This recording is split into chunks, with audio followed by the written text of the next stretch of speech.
All right, what's happening, everyone? It's Adam, and in this review, I'm going to be reviewing the HomePod Mini versus really a Bluetooth speaker, in my opinion. Now, it's not going to be a direct comparison, but the only smart speaker, or really any speaker I've used, is the JBL Flip 3, and that thing is pretty old now. So, coming from that to a HomePod Mini, I had a ton of high hopes using this speaker, especially with how seamless and easy it is to use basically any Apple product, at least in my opinion. But after having this for a little over 2 weeks now, I have to say there's only one major pro to using this.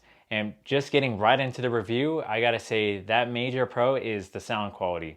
Sound quality is so ridiculous, especially for a little speaker like this. And now I'm really trying to put it into context. Like, think about how tiny this little maybe 3-inch tall speaker is.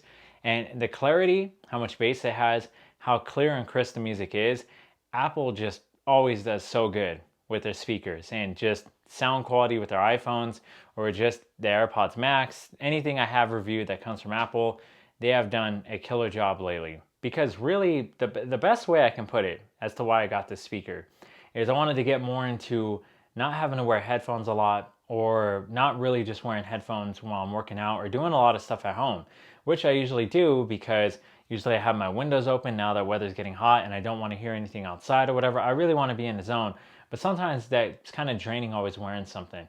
So that's why I got it, for playing music or podcasts or audiobooks while I'm working out loud, while I'm working out at home, or if I'm doing mediocre tasks like dishes and cooking. I mean, you spend a couple hours doing, at least I do. I love to cook really good. So I want to keep it in the kitchen and just play something from there instead of wearing headphones. Doing laundry, whatever it is. Taking a shower and wanting to listen to something and continuing it on the speaker instead of just using your phone, because an iPhone 12 mini is not going to get loud enough for a lot of things. But that's where I noticed the first major flaw is unplugging it and then plugging it into a different room. You start struggling with trying to connect this thing. Despite the fact that you can do the little beam thingy and tap it and blah, blah, blah, that is extremely aggravating. Like, once you have it connected, you basically just should leave it connected. And that's why I titled this HomePod Mini versus a Bluetooth speaker, which is more versatile depending on what your style is, what you like to do. And so far, that's already strike one against this and a win for a Bluetooth speaker. My JBL Flip 3, I can use that wherever. Once I connect it via Bluetooth, I can bring it in the bathroom. I could carry it with me as I'm walking through the house, which is hilarious. So that's already a win for me with the Bluetooth speaker on that. Now, the second thing I noticed, in particular to using YouTube, but then I started noticing it with other things, is whenever I'm playing something on my phone and I go, oh, I don't want to play it on my phone anymore, whether I have earbuds in or whatever, the seamless connection to using my HomePod Mini, even though it says it's connected, and I could do the seamless little tap the icon, switch it to my HomePod Mini, does not work well, especially playing videos on YouTube. And I had a lot of issues even doing that with music, where it would say it's connected and then it would be like, so are you sure you want to connect to this device? You're going to have to disconnect. And I'm like, that makes no sense.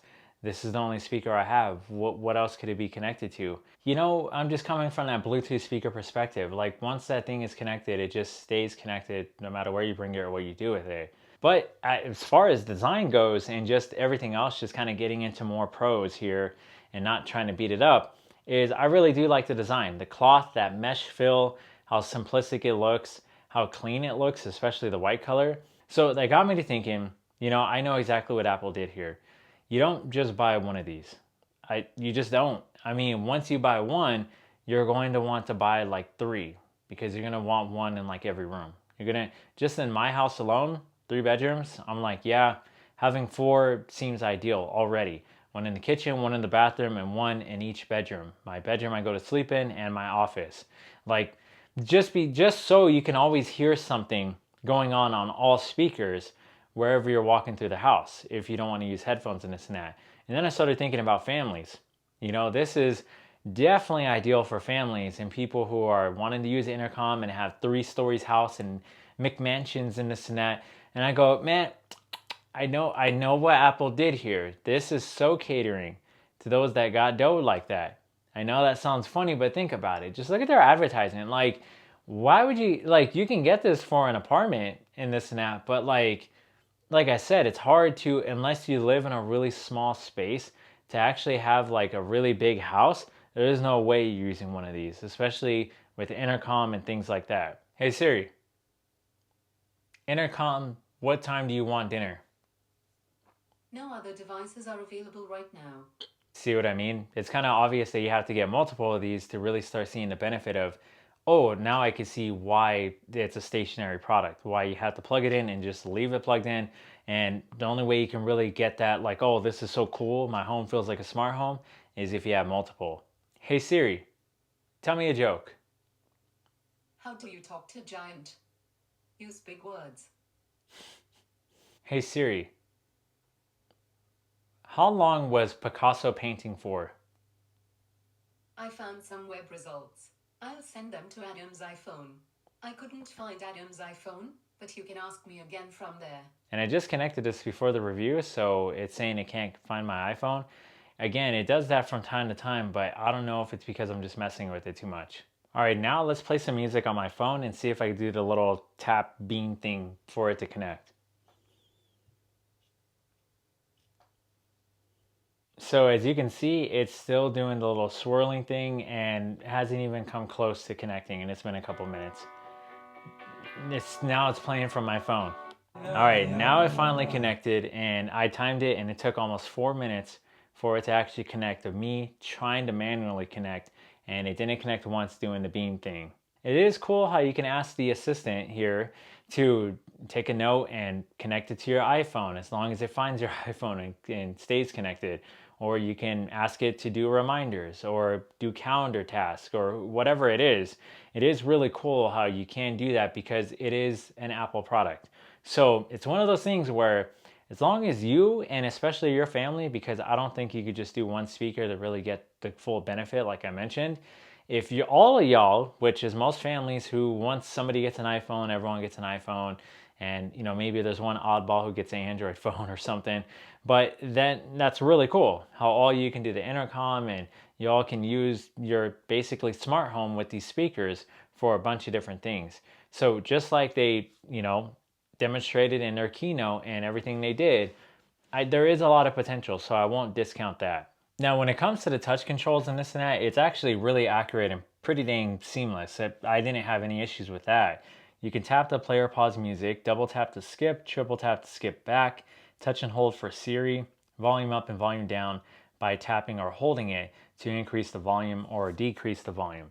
So for me, at the end of the day, what I think about the HomePod Mini is, again, I think it's for if you want to buy multiple and you really want to have that big family experience with it and turning your home into a smart home, you're going to use the Home app.